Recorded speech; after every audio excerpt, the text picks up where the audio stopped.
오늘 주일은 주신 말씀 레위기 21장 5절에서 6절 말씀을 갖고 타협하지 않는 용기라는 제목으로 하나님의 말씀을 전하도록 하겠습니다. 우리 크리스찬들이 진정한 그리스도인으로 살아가기 위해서는 세상과 타협하지 않는 용기가 필요합니다. 어거스틴이 그런 말을 했어요. 세상에는 두 종류의 사람이 있다.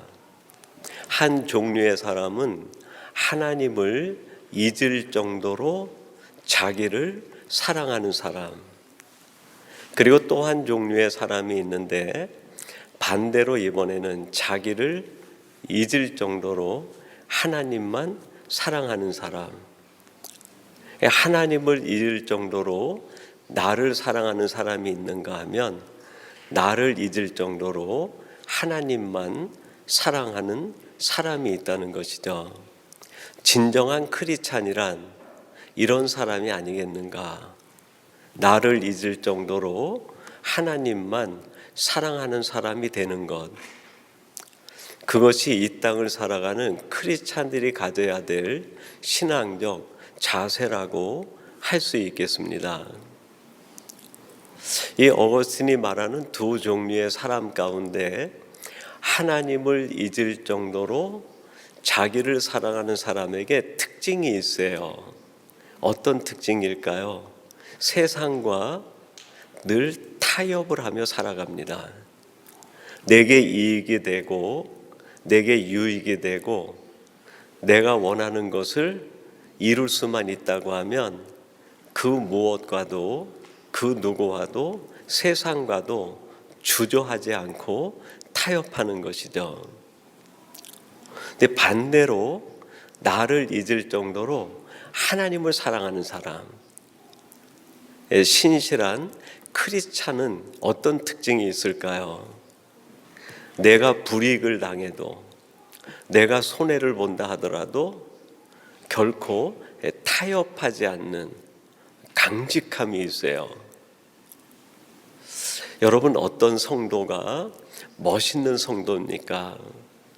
손해를 보더라도 내게 물리적인 어려움이 찾아온다 하더라도 타협하지 않고 믿음의 길을, 신앙의 길을 걸어가는 사람, 정말 멋있고 존경받을 만한 신앙인 아니겠습니까?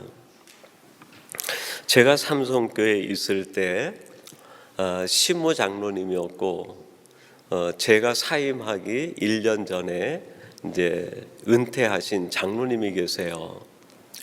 그분이 밴쿠버에서 근로소리를 하셨는데 그 근로소리가 옛날만큼 매출이 오르지 않는 거예요. 매출이 점점 내려가고 일이 당신 나이에 비해서 힘들어지니까 가게를 팔아야겠다 생각을 하신 거예요. 근데 많은 사람들이 가게를 판다고 하니까 가게를 보러 온 거예요. 근데 매출이 줄어드는 상황이긴 하지만 그 가게를 인수해 가지고 본인이 운영해도 어느 정도 매출이 가능해 보일 것 같아서 장로님에게 가게를 사겠다고 프로포즈를 한 거예요. 근데 장로님이 가게를 팔지 않았어요. 그리고 완전히 폐업을 해버렸어요. 그리고서는 손해를 많이 보셨죠. 가게를 팔면 그 돈이 다 순수익이 되는데 거의 몇십만 불 되는 돈을 포기하고 가게를 클로즈 해버린 거예요. 그 장로님이 클로즈 한 뒤에 가서 예배를 드리고 대화를 하는데 그 장로님이 그렇게 얘기를 하시는 거예요. 목사님, 제가 이 가게를 도저히 팔 수가 없었다고. 왜요? 그랬더니 내가 처음 가게를 시작했을 때 매출과 지금 매출과 앞으로 매출의 전망을 보니까 이 가게를 사는 사람이 지금 가게를 샀을 때만큼 앞으로 수익이 나지 않을 것 같다는 거예요. 그러면 이 가게를 산 분이 혹시 가게를 운영하다가 어떻게 샀을 때보다 가게 매출이 떨어지는 가게를 장로님이 나한테 파실 수가 있나 하는 얘기를 들을까 봐, 장로된 입장에서 하나님의 영광을 가리울까 봐 도저히 제가 가게를 팔 수가 없었습니다. 그 이야기를 듣는데 눈물이 핑 돌 정도로 감동이 오더라고요. 아, 진짜 크리스찬의 마음을 가졌구나. 여러분, 때때로 우리들이 어떻게 합니까? 가게를 팔기 위해서 없는 손님도 만들어가지고 누가 가게를 보러 온다 그러면 손님이 많은 것처럼 보이게 해가지고 가게를 파는 것이 이민사회의 현실이고 우리 주변에 일어나는 일들 아닙니까? 그래서 샀다가 그것이 가짜인 줄 알고 얼마나 마음 상하는 분들이 많습니까? 근데 이 이야기를 저만 들은 게 아니라 우리 김우진 장로님도 노회 가셔가지고 그 장로님에게 그 이야기를 듣고 큰 감동을 받았다고 저에게 이야기를 해주시더라고요. 여러분, 성도로 살아간다는 것은 타협하지 않는 용기가 필요해요. 그럼 우리들이 살아가는 인생 여정에서 내가 어떻게 크리스찬다움을 지키기 위하여 타협하지 않고 살아갈 수 있을까? 오늘 본문은 제사장에 대한 규례인데 그 내용 속에서 우리가 세 가지를 찾아볼 수 있습니다. 첫 번째는 내가 하나님의 사람임을 선포해야 돼요. 오늘 본문 5절 제가 한번 봉독해 드리겠습니다. 제사장들은 머리털을 깎아 대머리 같게 하지 말며 자기의 수염 양쪽을 깎지 말며 살을 베지 말고, 그렇게 얘기합니다. 제사장으로 선택받은 레위 지파 아론의 자손 너희들은 이제 머리를 깎지 말라는 거예요. 왜 머리를 깎지 말라고 그랬을까요? 근데 제사장에만 그랬던 게 아니라 민수기 6장에 보면 나실인 규정이 있어요. 태어날 때부터 하나님 앞에 바쳐진 자, 그런 뜻이 나실인인데 나실인 규정도 세 가지가 있는데요. 첫째는 포도주와 독주를 마시지 말라. 두 번째가 뭐예요? 삭도를 머리에 대지 말라. 머리털을 깎지 말라는 거예요. 세 번째가 죽은 시체를 만지지 말라. 왜 하나님은 제사장과 나실인, 어떻게 보면 그것이 우리 신약의 입장에선 하나님이 선택한 선민된 우리 크리스찬들, 그들에게 구약적 의미에서 왜 머리를 깎지 말라 말씀하셨을까요? 당시 이스라엘 백성들이 애굽에서 430년 동안 살 때 애굽 사람들이 섬기던 신은 바알 신이었어요. 바알 신은 태양을 섬기는 겁니다. 근데 태양이 둥그렇다 보니까 바알을 섬기는 모든 바알 신 사제들은 삭발을 해요. 머리를 태양 비슷하게 모양을 만드는 거예요. 근데 애굽에서만 바알을 섬긴 게 아니라 이스라엘 백성들이 애굽에서 나와 가나안 땅에 들어갔을 때 이미 가나안의 7 족속들 전체가 바알을 섬기고 있었어요. 그러니까 이집트든지 가나안이든지 바알 신을 섬기는 사람들과 사제들은 전부 삭발을 하는 거예요. 여러분, 이집트에 상형 문자가 쭉 있는 벽화 같은 데 보면 고대 이집트의 사람들의 모습이 나오는데 사람의 모습이 한결같이 어떻습니까? 삭발된 모습이에요. 그게 바알을 섬기는 신앙에서 비롯된 거예요. 그러니까 이집트든 가나안 땅이든 대부분의 장정들이 바알을 섬기고 그 신을 섬기는 사람들은 자기가 바알에 속았다는 뜻으로 삭발을 하고 있는 중에 나실인과 제사장들이 삭발하지 않고 그들 속에 들어가면 눈에 띄는 거예요. 눈에 띄는 거야. 저 사람은 뭔데? 머리를 기른 거야? 저 사람은 뭐야? 얘기합니다. 그 사람은 하나님을 믿는데 하나님의 사람이래. 하나님께 자기를 드린 자래. 그들이 가지고 있는 모습 자체가 신앙을 선포하는 거예요. 나는 하나님의 사람입니다. 그걸 선포하라는 거예요. 한국에 가면 직장인마다 신우회가 있습니다.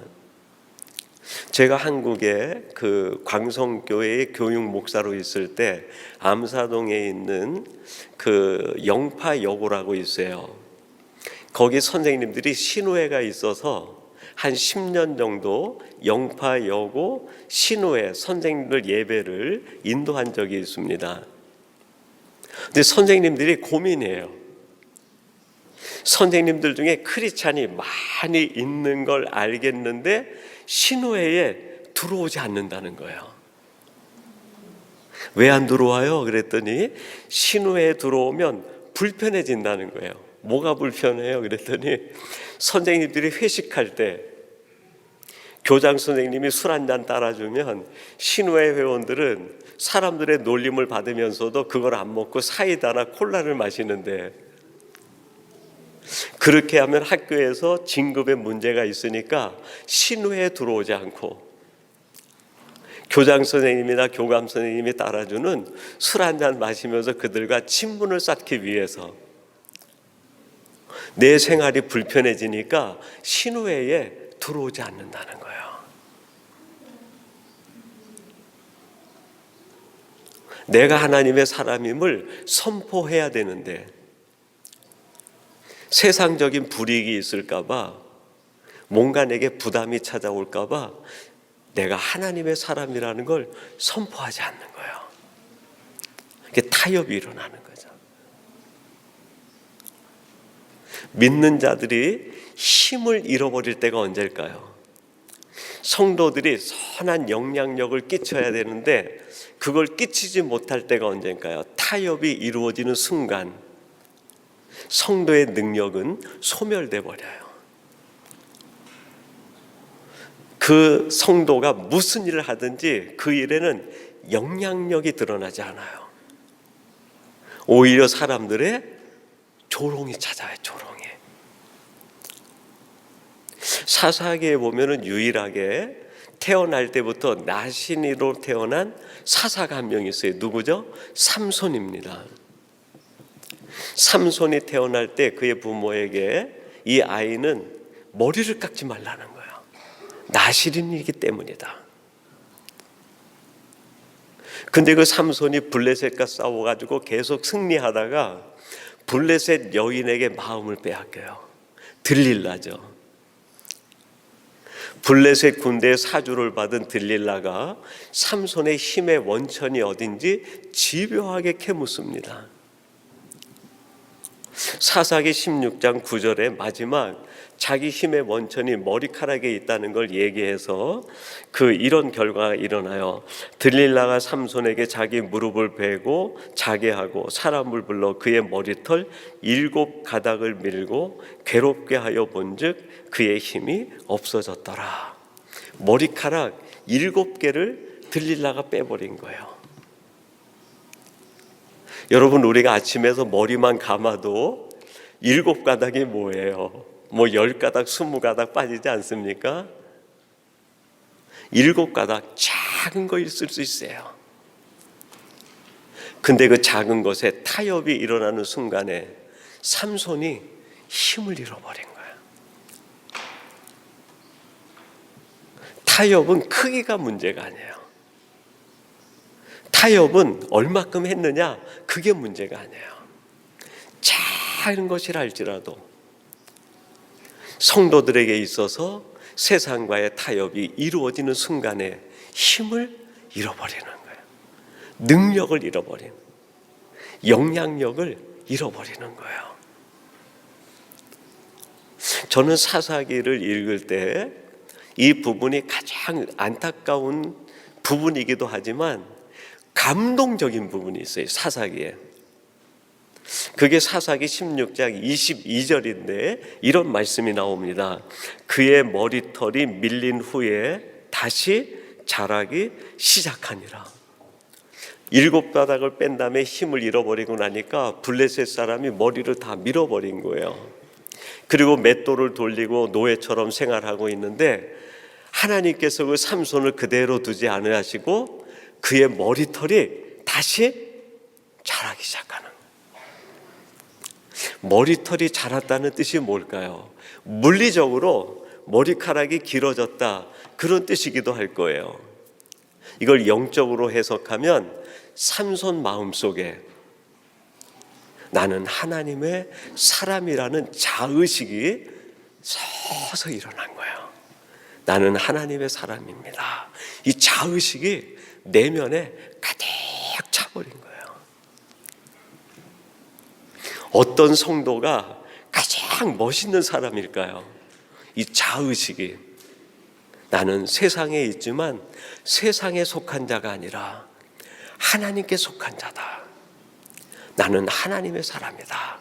이 자의식이 내 안에 가득한 사람이 가장 멋진 사람이에요. 세상에서 많은 권력과 세상의 많은 물질과 세상 사람이 추구하는 것, 지식을 갖지 못했어도 그 마음 안에 나는 하나님의 사람입니다.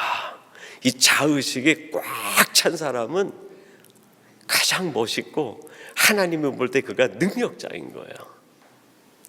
이런 사람은 세상이 함부로 하지 못합니다. 왜 세상이 우리를 조롱할까요? 타협할 때. 세상이 언제 우리한테 무릎을 꿇을까요? 내 안에 나는 하나님의 사라는 자의식이 가득 차 있을 때. 그래서 저는 우리 중앙교회 성도님들 마음속에 이 하나님의 사람에는 자의식이 꽉 찼으면 좋겠어요.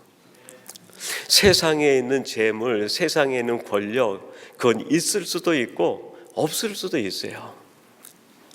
그거는 하늘의 구름처럼 뭉쳐 있을 때도 있고 흩어질 때도 있어요.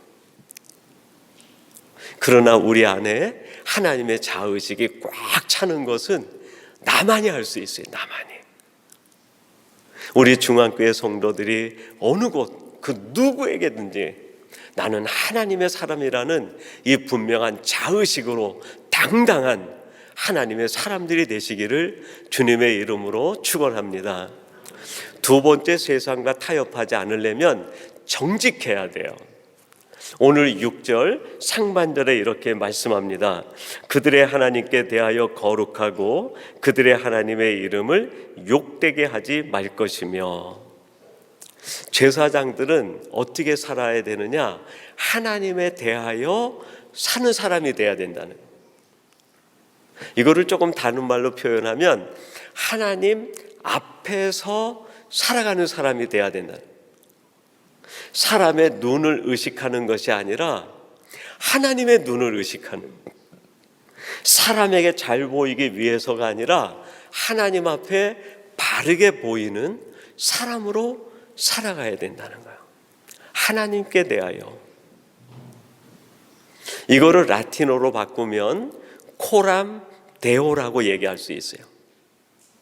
여러분이 한 번쯤 들어본 단어일 것 같아요. 코람이라는 말은 앞에서라는 라틴어예요. 데오는 하나님, 그런 뜻입니다.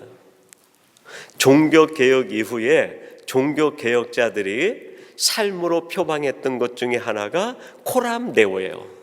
나는 하나님 앞에 있습니다. 마틴 루터가 종교개혁을 일으킬 때 웜스 국회에 청문회가 열렸어요. 그 청문회 현장에 가게 되면 마틴 루터는 로마 교황주의자를 반대하는 이단자가 돼가지고 화형에 처해질 위험에 빠져 있는 거예요. 그래서 이 마틴 루터를 염려하는 친구들이 가지 말라고 얘기합니다. 네, 마틴 루터가 그 앞에서 고백을 해요. 하나님, 내가 지금 하나님 앞에 서 있습니다. 코람데오. 비록 나를 죽이기 위해서 계책을 세우고 웜스 국회에서 로마 교황주의자들이 모여 있지만 피하지 않겠다는 거예요. 그 사람 앞에서 내가 살아가는 게 아니라 나를 보시는 하나님 앞에서 내가 살아가고 있기 때문에 설령 그 자리가 내가 죽는 자리를 할지라도 내가 그 자리로 가겠다는 거예요. 그리고 뒷말을 잇습니다. 웜스 국회의 지붕에 있는 기와장들이 전부 마귀가 돼서 나를 달려들어도 나는 여기 서 있습니다. 나는 여기로 가겠습니다. 신명기 25장 13절에 이렇게 말씀합니다. 너는 내 주머니에 두 종류의 저울추 곧 큰 것과 작은 것을 넣지 말 것이며. 정직하게 산다는 게 뭘까요? 내 주머니에 저울추가 하나만 있는 거예요. 이 신명기는 애굽에 있었던 이스라엘 백성들이 애굽에서 나와 하나님의 사람으로 살아가기 위해서 하나님의 사람의 원리를 가르치는 말씀이 신명기예요. 그러니까 너희들의 과거의 삶처럼 살지 말고 너희들이 선민이라면 이렇게 살아라 하는 것으로 주신 말씀이 신명기예요. 근데 그 말씀에 삶의 원칙 중에 하나가 뭐예요? 두 개의 저울추를 넣지 말라는 거예요. 두 개의 저울추를 넣고 살아가는 방식이 어떤 방식이었을까요? 애굽 방식이었어요. 애굽에서는 사람들이 전부 저울추가 두 개가 들어가 있는 거예요. 그래서 내게 유익이 되고 이익이 될 때마다 큰 것 작은 것을 자기 입맛에 맞춰 들여가지고 자기 유익을 만들어내는 거예요. 사람들이 본다고 하면 두 개 저울추로 살아갈 수 있어요. 근데 하나님은 내 호주머니에 저울추가 몇 개 들어있는지 아시는 분이에요. 그 하나님이 이스라엘 백성들에게 이제 너희가 애굽에서 나와 나의 백성 선민으로 살기로 결단했다고 하면 주머니에 저울추가 두 개여서는 안 된다는 거예요. 오직 하나, 정직에 저울추가 있어야 되겠다. 존 화이트헤드라고 하는 미국에서 정책 보좌관도 했던 신학자 중에 한 사람인데 그분이 인간의 종말이라는 책을 20세기 초반에 썼어요. 근데 그 책 속에서 그런 얘기를 해요. 현대인의 위기는 정직의 부재에서 온다. 사람의 위기는 경제 문제로 온다는 게 아니에요. 사람의 위기는 지식의 문제가 아니라는, 사람에게 다가오는 위기는 관계의 위기가 아니라는 거예요. 정직이 부재할 때, 정직하지 않을 때 위기가 찾아온다는 거예요. 여러분, 성도들로 살아간다는 것은 다른 말로 표현하면 각오하는 거예요. 손해를 각오하는 거예요. 불이익을 강요하고 고난도 각오하는 거예요. 무엇 때문에? 정직하기 위해서. 근데 신비한 일이 있어요. 정직하게 행하고 손해를 보면 그 손해 보는 부분을 누가 갚아주실까요? 하나님이 갚아주시는. 유치원에 있는 아이들이 사탕을 집어라 그러면은 자기 손 크기만큼 집어가요. 한 알, 두 알. 근데 유치원 아이들 중에 좀 깬 애들이 있어요. 그 깬 애들은 자기가 집지 않아요. 누구한테 집어달라고 그래요? 엄마한테. 엄마가 집어줘. 엄마가 집으면 자기가 집는 거에 몇 배를 집는 거예요.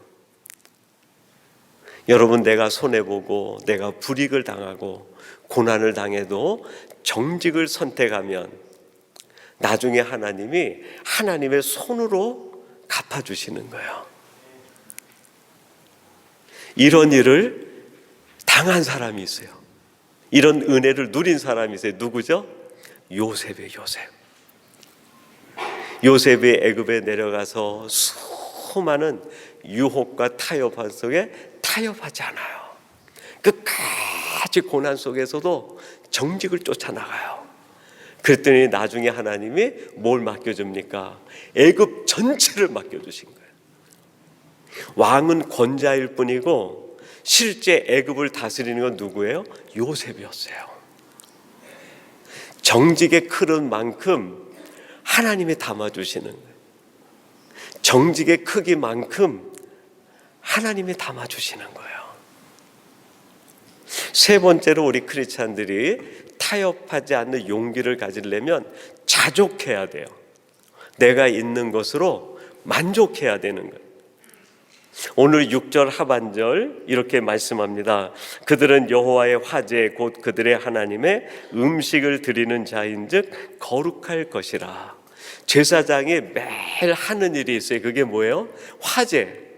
아침마다 하나님 앞에 음식을 만들어 드리는 거예요.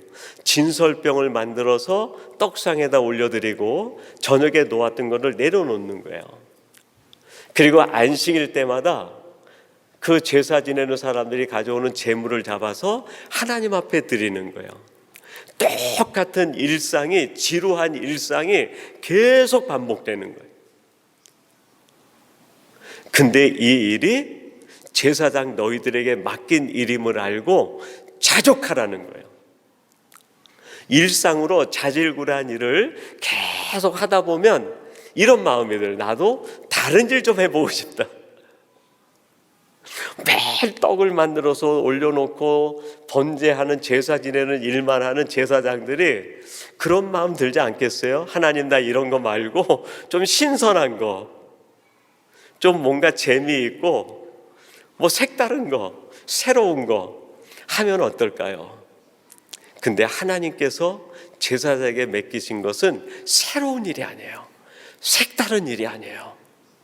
지루하고 일상적인, 때로는 나를 지치게 만드는 일일지 모르는데 그 일을 맡긴 거예요. 제사장에게 필요한 건 뭘까요? 새로운 일이 아니에요.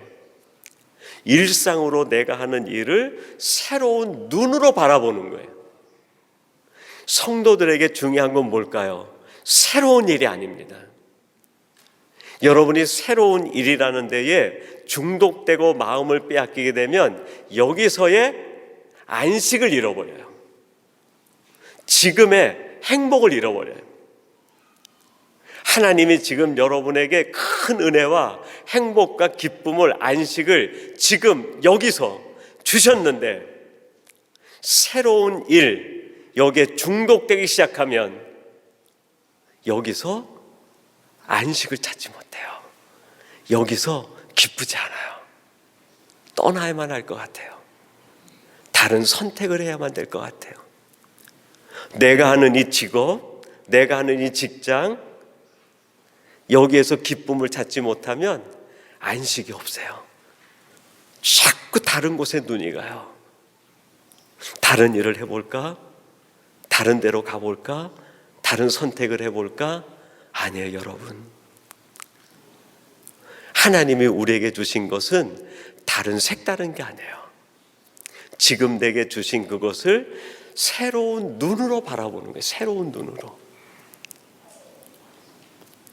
프랑스의 소설가인 마르셀 프루스트라는 분이 있는데 잃어버린 시간을 찾아서라는 책을 썼어요. 거기에서 아주 문장을 하나 얘기합니다. 이런 얘기를 해요. 새로운 풍경은 새로운 경치를 만났을 때 보이는 게 아니라 새로운 눈을 가졌을 때 보이는 것이다. 새로운 풍경은 내가 어디 가가지고 멋있는 경치를 볼 때 와 멋있다 그게 아니라 매일 보는 풍경인데, 매일 보는 일상인데 내 눈이 달라지는 거예요. 내가 새로운 눈을 가지면 매일 보는 풍경인데 이게 신비하게 보이는 거예요.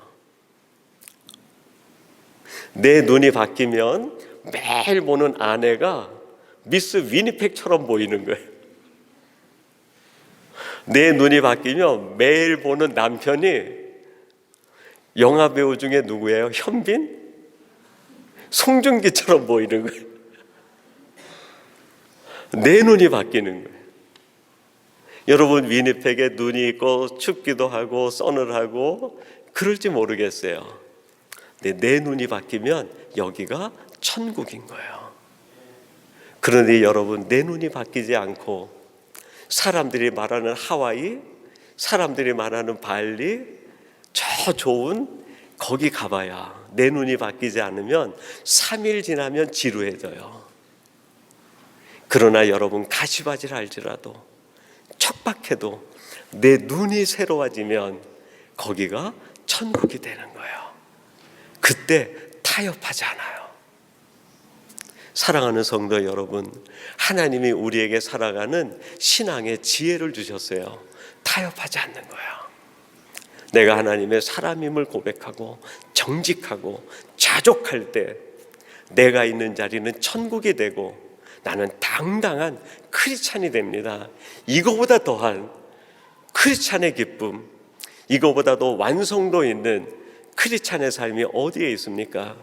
우리 중학교의 성도들이 이러한 완성된 크리스찬이 되시기를 주님의 이름으로 축원합니다. 우리 같이 기도하겠습니다.